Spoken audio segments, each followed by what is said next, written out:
Welcome to Horror Shuffle.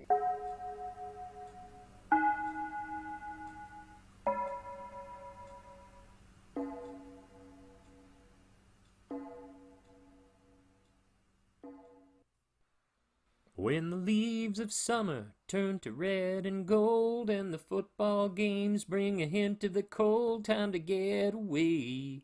We'll pack up the car with escape in mind, forget about classes, leaving books behind, time to get away.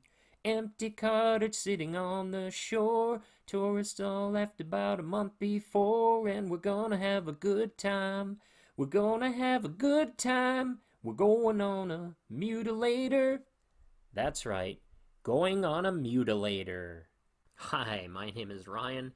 Welcome to the Horror Shuffle, a podcast for people like me who love horror movies. And this episode is on The Mutilator, also known as Fall Break. It was released in 1984 and written and directed by Buddy Cooper and co-directed by John Douglas. Oh, and before I go any further, as always, I am assuming that anyone listening to this has seen this movie or you don't care about spoilers. So, again, fair warning. The Mutilator it's a fun movie. I first watched it about 5 or 6 years ago, and then shortly after I watched it, I remember I was listening to Gilbert Gottfried's Amazing Colossal podcast, and they were talking about movie posters, and Gilbert Gottfried brought up a poster that he remembered. At least he remembered part of the poster, the words on a poster where it said, "By sword, by pick, by axe, bye-bye." He couldn't remember the name of the movie, but he remembered that tagline. And when I heard that, I was like, shit, that's the Mutilator. And so yeah, it made an impression on him, and yeah, it definitely me too. I wasn't familiar with this movie at all. I don't remember even seeing it in the video stores when I was younger, and or anywhere else for that matter, until I saw it on, I think, YouTube or maybe Tubi, which is where it's available now. But shortly after I watched it, I did order the DVD, or actually Blu-ray, and which I highly recommend it if you like this movie especially. The Blu-ray has a lot of cool features, commentaries, and behind-the-scenes stuff. So, yeah, it's a fun movie. The movie was filmed at a resort owned by Buddy Cooper's father, which of course saved a lot of expenses. And that was at Atlantic Beach in Morehead City, North Carolina.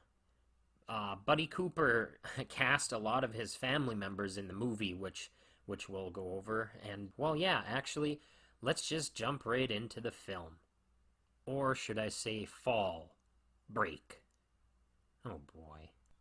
All right, so the movie starts with a shot of a very rustic and cool-looking house. Then we see a woman fixing some frosting on a birthday cake, and this woman is played by Pamela Cooper, director Buddy Cooper's wife. It seems like the cake is for a 4-year-old since the cake has 4 candles, but it's actually for her husband, so maybe the candles represent decades, like the candles could be like poker chips. Certain colors could represent different numbers, I don't know. And also, I bet there are people who eat candles. That's got to be a thing. And I kind of get it, in a way. We then see her son, Ed Jr., played by her and director Buddy Cooper's real son, Trace. He closes the door between the kitchen and living room because he's going to clean his father's guns. Now, I also thought that the cake was for the kid since he's watching his mother decorate it. But yeah, then we find out that it's his dad's birthday because he opens the gun cabinet and after putting a note on it that says, "Happy birthday, Daddy, all cleaned by me." So as a birthday present, the kid plans to clean all of his father's guns. He opens the carelessly unlocked cabinet with like 7 shotguns, grabs one to clean, but points it toward the wall, pulls the trigger, and accidentally shoots his mother in the kitchen because the gun was very stupidly left loaded. She falls dead, and as the kid rushes in to try to wake her, Big Ed, his father, pulls into the driveway. He comes in carrying 2 dead birds, which I hadn't noticed before when I watched it, like the first time or the first couple times. And I'm not sure if they're pheasants or some kind of ducks, but he drops them on the floor after seeing his wife's body and pushes the kid away, then backhands the kid, picks up the gun, and it seems like he's going to use it, but then he goes back to his wife's body and drags it into the living room, props her up against the couch, and he takes out a bottle of whiskey which was hidden inside this globe, and he pours himself a drink, drinks it, sees the sign the kid made, takes the sign and puts it on his wife's lifeless body, pours another drink and gives it to her, pouring it into her mouth like Indiana Jones pouring water from the Holy Grail into his father's mouth in Indiana Jones and the Last Crusade. Unfortunately, it doesn't do anything in this case. Big Ed just kind of sits there on the couch, dazed, as we hear sirens. We then cut to a grown-up Ed Jr., as it looks like we just saw what he was remembering, which made me think of Walk the Line or Walk Hard. Give him a minute, son. Dewey Cox needs to think about his entire life before he plays. And speaking of musical greats, we then hear the film's title or alternative title song, Fall Break. We're going on a fall break, running in the sand, feeling alright. The moon falling into my arms, breaking into your heart. And it does not sound like the theme to a movie called The Mutilator. It sounds more like an 80s sitcom theme, like at some point Tootie, Blair, and Mrs. Garrett are going to show up. Oh, must be Sweeps Week. The theme, Fall Break, was written by Michael Menard and Artie Resnick. Artie Resnick also co-wrote the song Under the Boardwalk, which was popular by the Drifters, Good Lovin', which was popular by the Young Rascals, and Yummy, Yummy, Yummy, which was popularized by Ohio Express. So that's crazy that he wrote those songs and also wrote Fall Break for The Mutilator. So, grown-up Ed Jr. is sitting in a bar with his girlfriend Pam and 2 other friends, also a couple, Mike and Linda, and they are trying to figure out what to do for... And they are then soon joined by another friend, Ralph. That's right. The return of a character named Ralph, making this the 4th movie out of 5 that I've done episodes on featuring a character named Ralph. And his character is a lot like Ned in Friday the 13th, a jokester. So yeah, in Friday the 13th, of course, there was Crazy Ralph. In Dolls, the main character was Ralph. In Wolf, Jack Nicholson's character's doctor is Dr. Ralph. And then there really wasn't a character in Amityville Horror, but now we're back to Ralph. And it's oddly comforting. Anyway, Ralph tells Ed that he has a phone call from someone who gives him a message to call his dad. Pam tells the others about what happened to Ed's mother, so I'm guessing all these others are more closely acquainted with Pam, since they don't know the story. Ed tells the others his dad wants him to close up his condo for the winter, and while they're talking, the bartender and another guy at the bar keep looking at them. I feel they have to be local townsfolk. And I don't mean like they're characters in the movie, I mean the actors, because they seem to be like looking at the camera a lot. Also, the bartender looks a lot like Conway Twitty. They eventually decide to go to the condo for the week or extended weekend. As Pam says, 4 days of R&R at the beach. they then leave the bar and go to pick up Ralph's girlfriend Sue, played by Connie Rogers, who sadly passed away in 2021 at the age of 57. We get a cameo by the daughter of the director, who plays a student walking by, and also of the director's father, who plays a professor who comes out of the building sporting a tan cap and a green jacket. It kind of looks like he won a golf championship. I believe that's Mr. Gilmore! They go to leave, but Ed has trouble starting the car, which is a little foreshadowing. And it's nice when films set that up. Like Friday the 13th Part 2 also does that, establishing car troubles earlier in the movie. It does start eventually, and they head off to the condo for... And then we finally get the opening credits and title. And along with the theme song, of course, again, which in the earlier scene in the bar, the theme song was like it was playing on the jukebox, very similar to the song in Friday the 13th at the diner, which is playing on the radio, Sail Away Tiny Sparrow, that Harry Manfredini wrote. I think that happens a lot in movies, not just horror, but all genres. I learned by listening to the commentary that the book that you see on the dash of the car was a book called Tribes on the Hill by Jack Weatherford, who was assistant director Walker Purse's husband. So it was kind of little, not product placement, but book placement. They have a little more car trouble as it overheats, and they stop at a store for beer. Ruth Martinez pointed out during the commentary, she plays Pam, that you can see a microphone under her sweater, which I would have never noticed, and probably until she pointed it out. Ralph asks the store owner about a sign that says senior citizens get a 10% discount, and he specifically asks how old you have to be to get it, and the owner says 65. Ralph says it's discrimination, but says he'll get a second pack, or a second six-pack if he can get the 10% discount. After they leave the store owner's wife says, "Another one of those smart-ass college kids talking themselves into buying 2 six-packs instead of 1. And then they both laugh.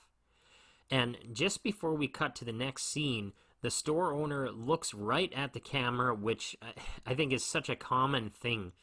I think, like with people who aren't accustomed to being on camera.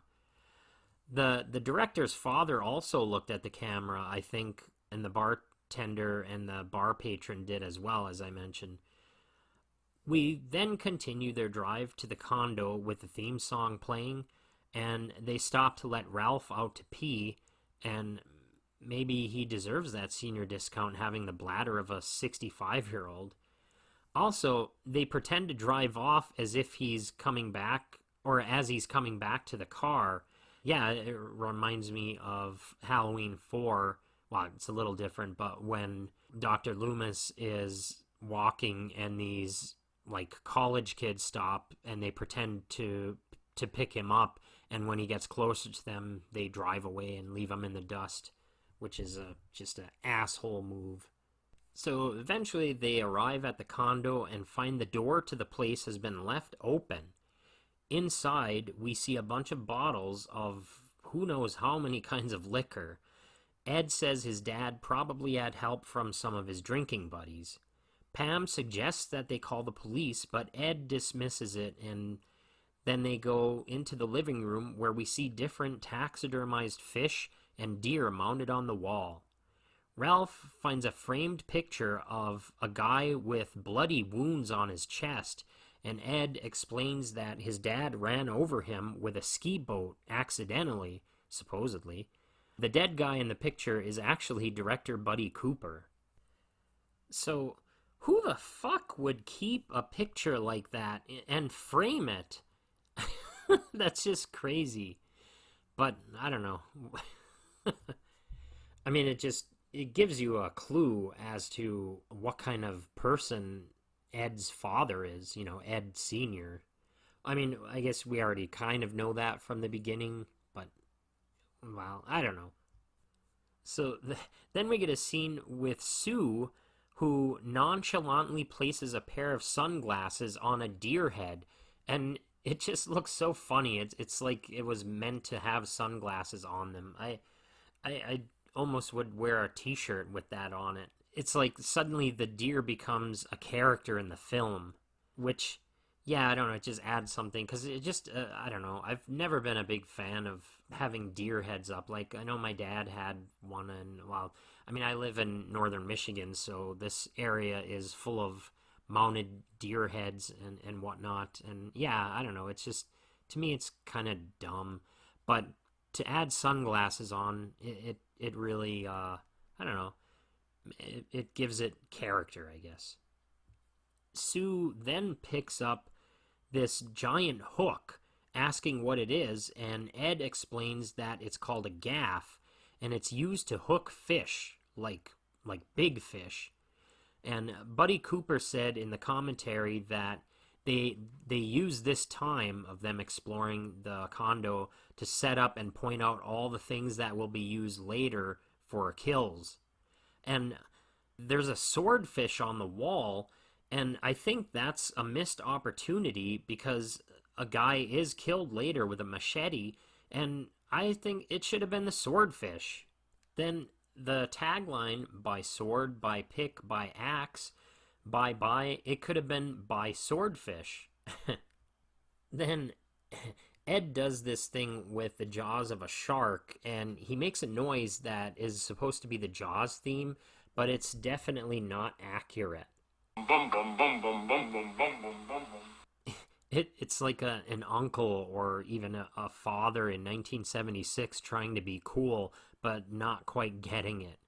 Or even my dad, like after we got home from seeing Friday the 13th Part 5, and he's like, "Oh, what was that noise? Watch out, it might be Jason." Now, of course, spoiler alert, Jason isn't in Part 5, really, so I don't think he really paid attention to the movie. Although, then again, what do I expect him to be like, watch out, it could be Roy the paramedic? Because that sounds pretty stupid. Anyway, where am I? Oh yeah, Mutilator, aka... So, Ed and his friends, little Ed and his friends, which sounds like a late 70s, early 80s cartoon show. Anyway, they continue their little tour of the place, and Mike notices something stuck in the wall, and Ed tells them that his father and his buddies one night decided to have a pyramid sinker throwing contest. And apparently his father won and was so proud of it that he put a picture frame around it. So yeah, this guy's appreciation of art or photography is unusual. Well, this is kind of cool, the pyramid sinker, but of course the picture of his friend's dead body that he supposedly accidentally killed. And I kind of was expecting there to be more. Like, it'd be funny if they go into another room and there's like a picture frame on the floor. It's like, oh yeah, this is the first place my dad vomited after drinking gin or something. But anyway, yeah, I guess the object of the game was to throw the pyramid sinker through the wall, and his father came the closest. If I ever throw a Mutilator themed party, this will have to be one of the games. It'd actually be kind of fun. Well, not in your house though, but the pyramid sinkers are pretty cool. I'd like to have them, not really for fishing, but yeah, for throwing. I haven't fished. I used to fish when I was younger. In fact, I think anyone who really knows me now but didn't know me then would probably be surprised at how much money I spent on fishing lures and baseball cards when I was in high school. Because I don't watch baseball. I didn't even watch it back then. But yeah, I have like over 1,000 baseball cards still. I guess it was more for their prospective value or future value. Okay, so yeah, we then see that Ed's father, Big Ed, is actually there, laying down in a little room inside the garage, just chilling out, probably hungover. They then look at a mask of the Mayan rain god Chalk, which is spelled Chaac, and then we discover that Big Ed's battle axe is missing from its usual place. But Mini Ed, well, yeah, Mini Ed says that his dad probably has it. He also tells them that he'll report it missing the next day after talking with his father if he doesn't have it. We then see a shot of his father holding the axe, and you get the impression he sleeps with it, like a kid with a teddy bear. We then cut to Mike grabbing Linda's ass in the kitchen as they make out. Everyone kind of gets settled in around the place, and Big Ed dreams about strangling Ed, younger Ed, as a kid, and then shooting him, and also cutting his throat with the battle axe. So it's a very disturbing scene in the movie, but at the end there's it's kind of a cool shot of Jack Chatham, the actor playing the father, and the kid, who is, of course, Buddy Cooper's son, where they both kind of start laughing. So it's kind of like to say, like, hey, everything's okay. Mike and Linda open the garage door, and we see Big Ed standing up behind a wooden door with slats, very similar to the pantry door in Friday the 13th when Alice hides, well, Alice and Crazy Ralph. And Big Ed is watching Mike and Linda holding the axe. They open a door, and you think that Big Ed's in it and like is going to attack them, but it's a different room because there's two rooms. They make their way to the door Big Ed actually is behind, and they're about to open it when Pam yells for them to come help with something. Big Ed watches as Pam comes out and puts the top up on the car. The gang eat, and then Mike and Linda go for a walk along the beach. Typically, in these movies, Mike would be a real asshole, but he really isn't. Very much like the Friday the 13th characters are likable. Ralph, like Ned in Friday the 13th, gets irritating and obnoxious at times, but honestly, he's not that bad. And speaking of Friday the 13th, we then see the rest of the group playing Monopoly. Not strip Monopoly, just regular old Monopoly, where you win second prize in a beauty contest. $10. Great. It is also an older version of the game, and either the rules were different or they're going against the rules because it shows houses not evenly distributed among the sets of properties. Like, for instance, the yellow properties had 2 houses on 2 properties and 3 on another one, which, of course, you're supposed to buy 3 houses at a time, so I guess it's their house rules or condo rules.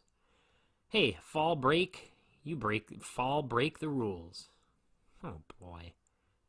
The game is also a French version, so that could also be different. I don't know. They decide to take a break from the game and catch up with Mike and Linda. We then see Mike and Linda going to a swimming pool which is covered by this kind of tent or tarp.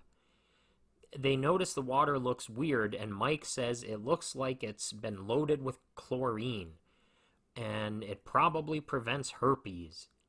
Actually, the pool had milk in it, which was added so that you can't see the actor playing the killer underwater later, which is something I learned listening to the commentary, and I think it says it on IMDb too. The first milk they tried only reduced visibility by 1%, so they tried a different kind, and that only reduced visibility by 2%. So then they poured in vitamin D milk, and that provided adequate cover, so you couldn't see under the water.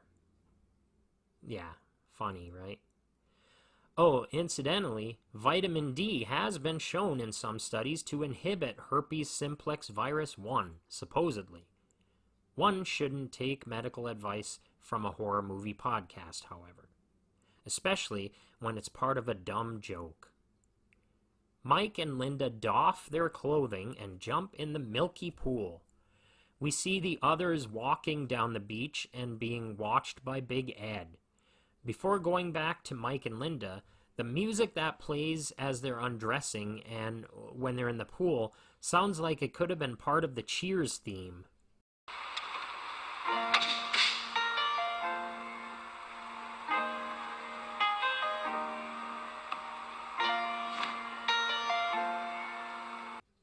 Wait a minute, let's try something. Taking a fall break from all your worries sure would help a lot. Wouldn't you like to get Big Ed away? We then see Ed Jr. drawing a heart with Pam's name in it, which director Buddy Cooper added as a tribute to his wife Pam, which, of course, is better and much more romantic than having her get shot to death. She's a really good sport. Honey, I wrote a part for you in my movie. Yeah, well, the movie opens with you getting blasted with a shotgun. Anyway, Mike and Linda splash each other in the pool and then play a kind of Marco Polo type game, or aquatic hide and seek, I guess. Which, I remember doing this when I was a kid at the lake. One person goes underwater, then the other, and you try to move around and come up when the other person is underwater. And then, like, you try to find each other, but yet you try to stay away from each other. I don't know, it was weird. I guess if you both came up at the same time, you lose, or I don't know. I don't remember. Anyway, Linda comes up and starts just floating when Big Ed pulls her under and drowns her. Milk doesn't always do a body good. Milk, accessory to murder. Originally, Linda was supposed to be killed with a spear gun, but the effect didn't work, so they just decided to have Big Ed drown her. They do a slow-mo effect when she's pulled under, which kind of makes it work. One might argue that it's kind of on the lame side, but I'd say it's better, than like an off-screen death. Imagine if you made a horror film with just off-screen deaths. 6 people go to a cabin by a lake, one by one they disappear until there's one person left, and then they find the others in a storage shed, all killed in different ways, but you never see it. Mike looks for Linda under the water while Big Ed carries Linda's body out of the pool and steals Mike's and Linda's clothing. Now, I feel like Mike would have seen him, but I don't know, maybe the milk somehow clouded the air. Maybe it's evaporated. No more. I've had enough. Sorry. Okay. Mike follows a trail of his clothes toward the garage and is startled by a wooden cartoon sea captain, then finds Linda's bra and then her underwear, which is hanging on a doorknob, and believes that she's behind the door, naked and ready for some hanky-panky, but instead he finds Big Ed, who slices him up with an outboard motor propeller, which must have started super quick. And then we see him all sliced up in his neck, chest, and hand. The effects are great here, but I think had they had the resources, money, and time, I think I'd have had Maury Lampley do another take of his death and be like, oh, let's try something a little different, because I'm not sure if you're dying or having an orgasm. Unless it's what his character was into and didn't find out until that moment. No offense if your kink is getting killed by an outboard motor after swimming in milk. And by the way, I do think Maury Lampley is good otherwise, and I was sad to find out he actually passed away in 1993. I couldn't find much information about him. This is his only credit on IMDb. So, I don't know. Hopefully he got to have some fun and enjoyment during his time here. You know, life is fucking short. Enjoy it while you can. Treat every day like it's fall break. Alright, anyway, we then see Big Ed stick Linda's head on a spike. Jesus Christ, what a segue. But it's what happens, and he leaves her body hanging there. Man, what an awkward transition. It reminds me of something that happened at work years ago at the nursing home where I work. There's a couple of guys that come in once a month they play gospel music, and they do a memorial service kind of thing for residents who have passed away. All they really do is like read their obituary and I think say like sing a hymn or something. But one month they weren't able to come, and so we were playing bingo in its place. But a couple of family members of a resident who had recently passed away showed up, and I had to explain that we had to cancel because they couldn't do it. But they had driven like a couple hours to get there and asked if I could do something. But like, I'm not a religious person. I don't know any prayers or hymns or anything. So I just kind of did like I set up the like bingo cards and chips for all the residents who were playing bingo, and then I was like, okay, before we start bingo, I'd like to just I read the guy's obituary, and then I think I did like a moment of silence, and like we'll have a moment of silence for our friend, and then I said his name, and then I pretty much was like, okay, under the B12. So it was really an awkward transition. All right. Anyway, so yeah, we saw the room earlier with all the spikes on the wall, so you knew that they'd come into play later on. I feel like Big Ed is hanging up his victims. Like, I'm surprised he doesn't put a frame around them. The other characters start hollering for Mike and Linda on the beach and attract the attention of a beach cop. Not beat cop, beach cop. And they tell him about the house being open when they got there. And he tells them basically to let him know if he should make an official report, and that he wants them to be careful. The cop is played by actor Ben Moore, who actually, this isn't his first time venturing into horror. He was in a few movies by Herschel Gordon Lewis, who made a bunch of like really controversial, very gory horror movies back in the 1960s.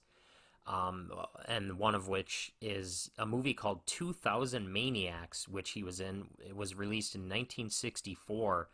And the movie, I've never seen it, but it sounds interesting. It says 6 people are lured into a small deep south town for a centennial celebration where the residents proceed to kill them one by one as revenge for the town's destruction during the Civil War. But yeah, I think Ben Moore plays one of the maniacs. There's a picture on IMDb with him holding an axe, and he has kind of a crazed look. He actually reminds me of the cook in Texas Chainsaw Massacre, especially in that particular picture. So the beach cop radios in to tell the station where he is and what he's doing, investigating a 1038, which means suspicious vehicle. They address him as Ben, so I guess actor Ben Moore is just playing himself? He looks around their condo, I guess to check for signs of breaking and entering. Either that, or maybe he's just hanging around hoping they'll come out and be like, hey, want to come in for a beer? That doesn't happen, though. No, Big Ed surprises him with a machete and stabs him right in his face, and then chops his head off with his battle axe. They're pretty outstanding effects. Shout out to Mark Shostrom. The first time I watched this, I thought the machete was a wooden stake, like from a wooden fence. But yeah, it was a machete. It's a cool effect. All right, so Ed Jr., Pam, Sue, and Ralph head back into the condo, and this is probably an error, I'm sure, but they show the Monopoly board and all of the houses and hotels are gone. They're trying to decide what to do, and Ralph goofs around with the Mayan mask, and Pam, I don't know, like taekwondo's him onto the floor, and he then suggests that they play blind man's bluff. And as he's getting up, you can see the houses, or you can see a house and hotel on the carpet. So maybe this scene was shot prior to the previous shot of the Monopoly game with all of them missing. Although the movie was supposedly shot in chronological order. Either that or maybe Big Ed took the houses and hotels. Maybe he tried to throw them through the wall. Oh, and sometimes Ralph's way of talking reminds me of Enos from the Dukes of Hazzard. Nah, she wasn't gonna do anything. So Sue decides to be it, and the others go outside while she finds a place to hide in the condo. We hear Big Ed's heavy breathing as he watches the three of them outside. Ed and Ralph pretend to push Pam off a railing, but hold on to her so she doesn't fall. They break her fall. Sue looks for a hiding place, turning off all the lights. Big Ed is about to open a door, but she locks it, thinking it's Ralph. By the way, the refrigerator in the condo it's in rough shape. I'm not sure I'd eat anything that was in it. It looks like it could have been recovered from the Titanic. Although the Titanic hadn't been found yet at this time, the sunken Titanic was discovered the year after this movie was made, in 1985. Also, refrigerators weren't really invented until 1913, the year after the Titanic sank. It's crazy to me that the Titanic wasn't found until 73 years later, in 1985, the year Back to the Future came out. By the way, before they decided to use a DeLorean as a time machine in Back to the Future, you know what they originally wanted the time machine to be? A refrigerator. Anyway, the more you know. Anyway, I was going to say anyway again. How many times, that could be a drinking game. I don't drink, but any of you that drink, you can drink anytime I say anyway or actually. I'm trying to fix that, but actually I'm not doing very well. Anyway, we see Big Ed creeping around with his axe, and then Pam, Ralph, and Ed Jr. head into the condo to find Sue. I like the sinister music they play when Big Ed is creeping around. It's pretty cool. Here we come, ready or not. It reminds me of the music in Nightmare on Elm Street, which also came out in 1984.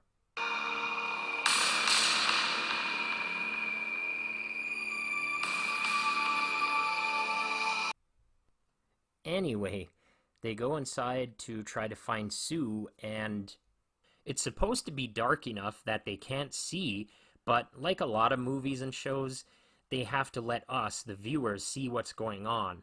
Like even Silence of the Lambs at the end when Buffalo Bill has the night vision goggles on, the room isn't as dark as it's supposed to be, but it is funny to watch, them pretend to not be able to see. At one point, Pam is feeling her way around a room, and there's enough light in it to cast shadows on the wall. Pam miraculously finds Sue and joins her hiding under the table in the kitchen. Coincidentally, Gloria Stewart, who played Old Rose in the movie Titanic, was born on a dining room table. I apologize for all of these petty bits of information I keep throwing at you. Actually, speaking of petty, Tom Petty once wrote a song about the Titanic. Titanic, that's a pretty good song. Titanic, that boat was long, it's gigantic. Celine Dion ought to been on that Titanic. Ralph feels along the wall, touching the big flat fish on the wall, and I imagine having to resist the urge to yell to everyone, "Hey, I think I flounder!" He bumps into the stuffed bobcat and makes a face at it. Coincidentally, comedian, actor, writer, director Bobcat Goldthwait wasn't really known until the year after this was made, after appearing as Zed in Police Academy 2. Ralph finds Sue and hides with her and Pam. Big Ed comes in and walks right by the three of them. Ralph almost grabs at his leg, but Pam stops him. Big Ed is holding some kind of L-shaped metal rod, like a fire poker or something. Ed Jr. opens the fridge, offers everyone a beer, letting them know that he knows where they are. Big Ed leaves and sticks the beach patrol officer's head on the spike next to Linda and rigs the officer's body to rest underneath the head, and seems to have a good old time doing it. The gang then head upstairs to their bedrooms, and Ralph and Sue start making out when Sue realizes they forgot to lock up, and also suggests that she'll get naked if he goes to find Mike and Linda, and they do this very silly thing where the film speeds up and Ralph quickly gets dressed and heads out to find Mike and Linda. And, got something to show you when you get back. Whoa, Lord. Goodness gracious. Also, Sue's delivery of that line reminds me of Allison Hannigan from American Pie. And, got something to show you when you get back. If I recall, co-director John Douglas didn't want this scene in the movie because he thought it would be too silly, but then after he saw it, he changed his mind, which, and yeah, I could see, like, on paper it sounds just way too cheesy, and I understand that if some people think it is, but I don't know, I think it's funny. It's I don't know. Especially considering some of the things that take place in this movie, it's just, I don't know, it eases the tension a little bit. So yeah, Ralph heads out to find Mike and Linda. He goes into the garage, which looks much darker than inside the house when they were playing Blind Man's Bluff, and he finds a pyramid sinker. And then he finds Linda's underwear. Ed seems to have fallen asleep, but Ralph throws the pyramid sinker at the door, and Big Ed wakes up. Ralph starts to nail the door shut, but changes his mind, opens the door, and Big Ed jabs a 5-pronged pitchfork into his throat, and he pins him to the door. Jack Chatham's face when he's doing this is very intense and terrifying. The pitchfork breaks. No, it just breaks and he doesn't fall. He's left hanging on the door. Sue goes to find Ralph. Big Ed comes in to get the gaff hanging on the swordfish. Sue gets Pam and Mike, telling them she can't find Ralph, and they make the classic error of splitting up. Big Ed grabs Sue and is about to kill her with the axe, but changes his mind and lays her on the workbench or the table thing in the garage, takes the gaff, the big fish hook, and stabs her through the groin, and the hook comes out her stomach, or abdomen. It's very disturbing and hard to watch, really. It just shows how this guy sees these people as like fish or game, more trophies for him to hang up. Ed Jr. and Pam find Sue and discover she's been killed when her head falls off after touching her body. Then they find Ralph's and all the other bodies. They see Big Ed's shadow, and Ed Jr. puts Pam in the room without the corpses and puts a block of wood against the door. Why? I don't know. He then attacks Big Ed with an oar or something, but Big Ed overpowers him and knocks him out and is about to kill him with his axe when Pam breaks out and yells at him to stop, distracting him, and starts whipping him with, I think, rope? I'm not sure. Little Ed yells and Big Ed stabs Little Ed in the leg with the pointy top of the axe. Pam throws a pyramid sinker and it hits Big Ed in the head right in his temple. It looked like she hit him in the right side, but it's shown in his left temple. He pulls it out, and Pam then finds a floating fish knife ruler thing and pulls it apart, exposing the blade, and stabs Big Ed in the upper chest. Alright, so just like I did in the Friday the 13th episode with Mrs. Voorhees, this is the Big Ed injury list. So far, he is hit with an oar, I think, whipped with rope, I think. It's too dark to tell. like much darker than the blind man's bluff house. And then a pyramid sinker in the left temple and a fisherman's knife in the chest. Big Ed then collapses and they go to leave in the car, but like earlier in the movie, which is nicely set up, it won't start. They then see Big Ed isn't in the garage and he climbs up onto the car and attacks them. Pam burns him with a cigarette lighter, and he falls off the car. Alright, gotta add that to the Big Ed injury list. Burnt hand with cigarette lighter. A police car shows up, and then the car starts. Pam backs into a big cinder block wall, cutting Big Ed in half. Only at this point does Ed Jr. realize that it is his father. Okay, and Big Ed injury list, cut in half between car and cinder block wall. Originally, Big Ed was supposed to be cut in half by a bridge, but they weren't able to do that. But I think this is effective. I like this. One of the officers approaches Big Ed, half the man he used to be, as Ralph would probably say if he were alive, and the top half of Big Ed's body swings the axe and cuts the officer's leg off as Big Ed laughs and then presumably dies. Cut to Ed Jr. and Pam in the hospital as they, I guess, try to deal with what they just went through. The movie ends with the fall break theme and a montage of the characters in the movie that makes it seem like a lighthearted comedy where the antagonists would be like raccoons or nosy neighbors or maybe a wily dog catcher. So that is the end of The Mutilator, aka Fall Break. There is a sequel. I don't know. I guess it's out, but I'm not sure. I really haven't explored that. But from what I understand, the movie is... It's kind of like a Wes Craven New Nightmare type of movie where the movie focuses on the people who made this movie, and there's somebody starts killing them, or the cast of... Maybe they're making a sequel to it, and then the people in the movie are being killed. I'm not sure. But I would definitely watch it.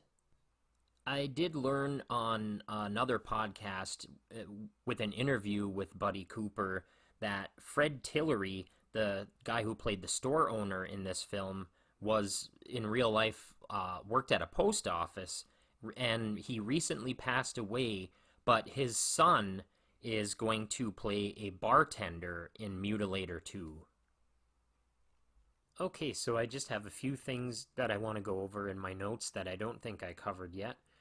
I'm surprised that the Blind Man's Bluff game wasn't played earlier, like before Mike and Linda go off, and like that's the reason that they get killed. Like that would be a perfect opportunity for Big Ed to kill them when they're playing this game, and like Mike and Linda could have went off, when they were hiding or something instead of going in the house. But yeah, Mike and Linda get killed, and then later on, they decide to play this game, and everybody survives the game. I kind of wonder if originally that was written into the script in order to separate them. That just seems like a perfect opportunity. But yeah, everybody survives Blind Man's Bluff in the very well-lit house. In either the commentary or behind-the-scenes footage, Buddy Cooper said that the tagline by sword, by pick, by axe should have said by outboard motor because, of course, that was really like one of the weapons. Yeah, Jack Chatham, who plays Big Ed, is still alive and is 95 years old. His birthday is actually the day before mine on August 4th. Speaking of Jack Chatham, Matt Mittler, who plays Ed Jr., said that he saw the film in a packed theater with Buddy Cooper and Jack Chatham, and at one point he leaned over to some girls watching the movie, pointed to Jack Chatham and said, "I think that's the Mutilator over there." And then they looked at him and they screamed, which is actually really funny. That actually reminds me of another story that I think Tom Hanks told on a podcast once about he and Rob Reiner one time were in a car driving together, and they were at a stoplight, I guess, and there was a bus next to them. And they looked up into the bus, and the bus, a lot of buses have like TVs, and the TV on the bus was playing Sleepless in Seattle, and it was a scene with Tom Hanks and Rob Reiner. And so they started like waving at people like on the bus like frantically and like pointing to the TV and then pointing to themselves, but nobody really understood. But had to have been a crazy moment to see themselves, and hopefully some people on the bus saw and they were like, holy shit, that's Rob Reiner and Tom Hanks. Now, another thing I want to comment on is just the name, the Mutilator. As I was watching this, I every now and then I would think, the Mutilator, that would be a good name for a monster truck. And then I started thinking, what if you made a horror movie about a killer who drives a monster truck? That might be kind of cool. Boy, it sure is peaceful out here, Ralph. Yes, it is, Carrie.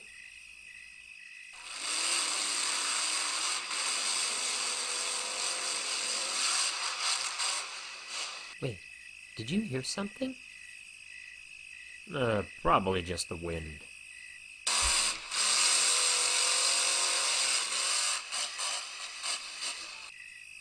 There it is again. I don't hear anything.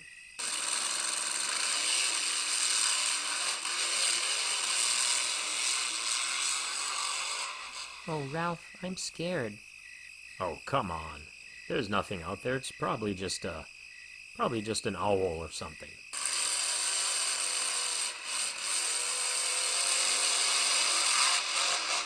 No, I'm telling you, I hear something, Ralph.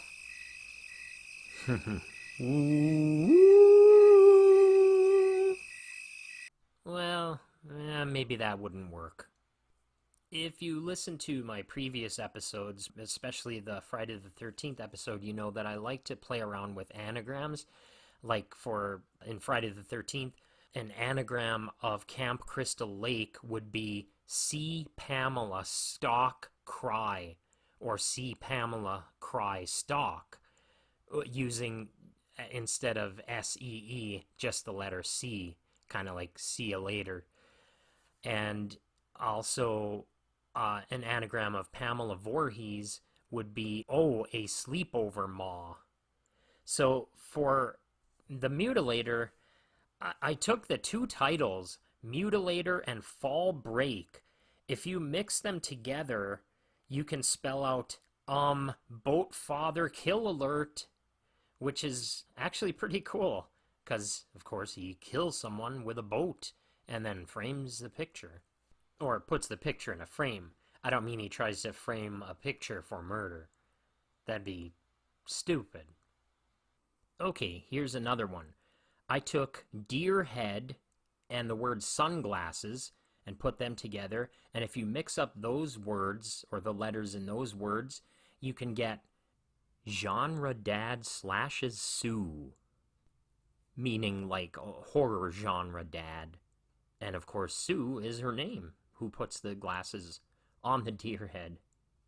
Okay, this next one is kind of eerie. It's in reference to when Mike and Linda are playing Marco Polo. If you take Mike and plus Linda plus Marco Polo and rearrange those letters, you get Milk Pool or Maniac Ed. How crazy is that? Okay, we've reached the point where I'm going to ask myself 7 questions. And the first question is, what character would you most likely play or be cast as? And I think for this movie, it would be Ralph. I think that's probably who I would most likely be cast as, other than like maybe the bartender or the store owner. But, and I'm sure I'm not like the same age as Bill Hitchcock was when he played Ralph. But a lot of people always tell me I look younger, so I probably could get away with playing Ralph. I don't know. But just for the sake of picking someone, there really aren't too many characters in the movie. But yeah, I think it would probably be Ralph. All right, the second question. What is your favorite line in the movie? And I think my favorite line is Sue towards the end of the movie when she sends Ralph out to find Mike and Linda. She yells out to him, "The kitchen door's already locked, as if you didn't know," which actually is kind of an unsettling line if you think about it, because it's actually a line that maybe could have saved Ralph and Sue, because had Ralph heard that, because I don't think he did, because he was already going downstairs, he might have said, "What do you mean?" Because when they started playing Blind Man's Bluff, Sue went in and she heard Big Ed fiddling around with the door, and she locked it because she thought it was Ralph. So maybe if Ralph had heard that, they might have started talking about that, and Ralph would have said, "Oh, I didn't go to that door," and then maybe she would have realized that it wasn't them, and so then they could have gotten the hell out of there maybe a little sooner, or would have been more hesitant to split up. Okay, what is your favorite gag? That's an easy one, I think. That is the putting the sunglasses on the deer. It's such a simple thing, and something that I think so many people would do in that situation. But it works for me. I love that deer head with the sunglasses. I wish it would have shown up more in the movie, actually. Actually, there I go again. Now we come to favorite kill. Now, I almost want to say the gaff kill because it is so well done, but it is just really hard to watch. So I think I'm gonna go with Ralph with the pitchfork to the throat. That is really well done, and it's just cool that it nails him to the door. It reminds me a lot of course, Bob in Halloween and Bill in Friday the 13th, all getting nailed to the doors. So yeah, I think Ralph is my favorite kill. Also, if you really did find his character like really annoying, I guess you probably enjoy him getting stabbed in the throat. This might be my favorite question. What prop from the movie would you like to own? There's a lot of good props in this movie. I think I'd have to go with the gaff, though, because it's kind of the most iconic weapon in the movie. It's the weapon on the poster, the giant fish hook. It's really stands out on the poster, of course. And yeah, you could put it up on your wall and show people the cover for the DVD or Blu-ray or whatever, and say, yeah, that giant fish hook that's on this cover, that I have it hanging up on the wall, it's the one that was used in the movie. And then they'd probably be like, who gives a shit? But it'd still be cool to own. I would appreciate it. The next question, which character should get a spin-off series or film? Well, you know, I thought about this, and Big Ed, this isn't his first rodeo. He's killed people before. I mean, even other than the guy, his friend with the boat, he's definitely killed other people before. So I think there could be kind of like the Hannibal series, or yeah, like young Sheldon, like young Mutilator. There we go. Yeah. Big Ed could have his own series. It would be kind of like well, like Bates Motel.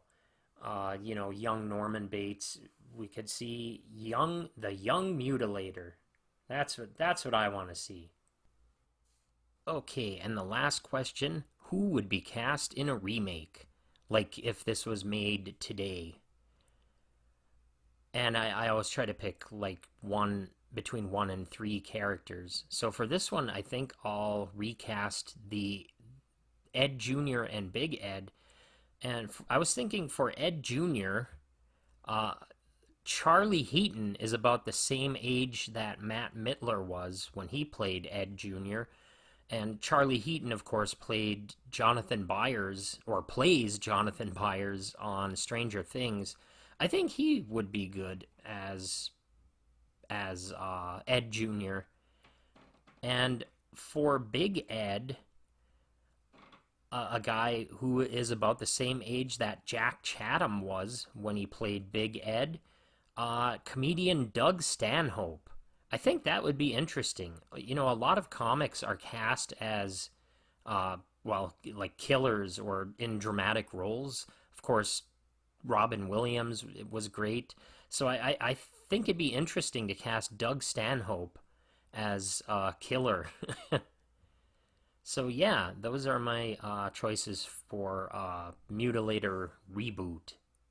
Okay, that just about does it for the Mutilator, aka Fall Break. Now I get to pick a movie for my next episode. So I have over 300 movies entered into my picker wheel on pickerwheel.com. I also have entered, so I have over 300, but I don't know the exact number because I entered Friday the 13th, Halloween, and Nightmare on Elm Street multiple times just because there are so many sequels. So I'm going to push the button and it'll randomly choose a movie. I'm going to do something a little different to make it more exciting for myself. I'm going to reveal the title one letter at a time and try to guess what it is. All right, I'm going to push the button. And there it goes. Okay, I'm going to cover the screen up with my hand. Okay, a movie was chosen. All right, the first letter is C. Okay, so let's see. Could be Cujo. What other movies? Oh, it could be one of my favorites, Chud. What others? Carrie. Child's Play. All right, let's see what the next letter is. The next letter is A. Okay. Ooh, maybe it's Carrie. I haven't watched Carrie in a while. What else could it be? C-A... Casablanca? What if it's Casablanca? I accidentally put that. I'd have to do it, too. It's not a horror movie, but... Captain Corelli's Mandolin? Oh, no, the next letter is cat. Or the next letter is T. Okay, so I'm pretty sure I know what this is. I'm just trying to think, is there anything else? Cat Stevens? No. That's so stupid. Oh, Dario Argento has a movie, Cat O' Nine Tails. It could be that. I know that's on the list. Then there's Cat People. All right. Yeah. Okay. The next movie I'm doing is Cat's Eye from, I think, 1983 or 1984. Hold on, I gotta double check. Okay, I just double checked, and Cat's Eye came out in 1985. So yeah, this is my first venture into the world of Stephen King. It's funny, I was thinking that it could be Carrie, which is also, of course, Stephen King. So Cat's Eye, it looks like it's not streaming anywhere, but it's available to rent or buy on Prime Video and probably Vudu, or, well, Vudu, I guess, is changing to Fandango. But, yeah, I have it on DVD. I think I have it on a burned DVD. So, yeah, I'll have to watch it there. Yeah, the movie was directed by Louis Teague and written, of course, by Stephen King. It stars James Woods, Alan King, Kenneth Macmillan, Robert Hayes, Candy Clark, James Naughton, and James Rebhorn in one of my favorite little scenes in this movie. And, of course, Drew Barrymore and a cat. Hold on, let me see. Holy shit. Okay, so, sorry. I just looked to see if the cat has a credit, you know, like that cat actor is credited in the movie, and it isn't. But when I was looking up the rest of the cast, I see Bill Hitchcock, who played Ralph in The Mutilator, is an uncredited extra in Cat's Eye. So I'm going to make it my mission to find Bill Hitchcock in Cat's Eye when I watch it. So yeah, come back for the next episode, Cat's Eye, and hopefully I will have spotted him with my eagle eye. I'll need an eagle eye to spot him. Oh my god, why am I laughing? That's so fucking stupid. Please email me at horrorshufflepod@gmail.com. And also, if you find my stupid bullshit amusing, I do have another podcast that I've recorded a number of episodes of. It's called the Upside Down Dirty Podcast. It's mostly just me and different friends talking about various different things. There's not really a theme to it. I have a secret word that my guests try to guess, and each episode I nominate something to Hall of Fame. But yeah, it was a lot of fun recording. So yeah, check that out if you would like. All right. So the only thing I have left to say is I'll be right back. By sword, by pick, by axe, bye-bye. Mutilator.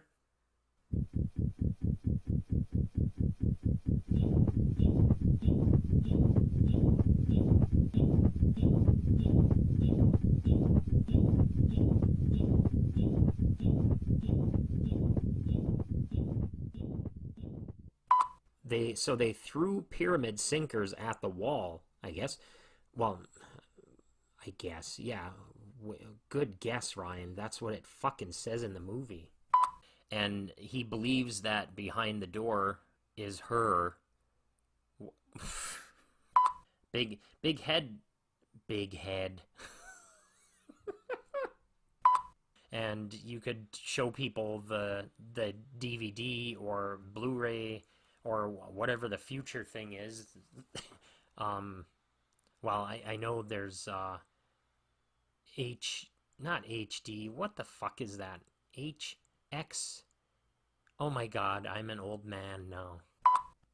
Charlie Heaton is about the same age as Mark Milton? Jesus Christ. What the fuck was his name? Mark Milton, is that right? Mark Milton. Matt Mittler. Shit. Ed Jr. drawing a heart with Pam's name in it, which Buddy Hooper. Hanging with Buddy Hooper.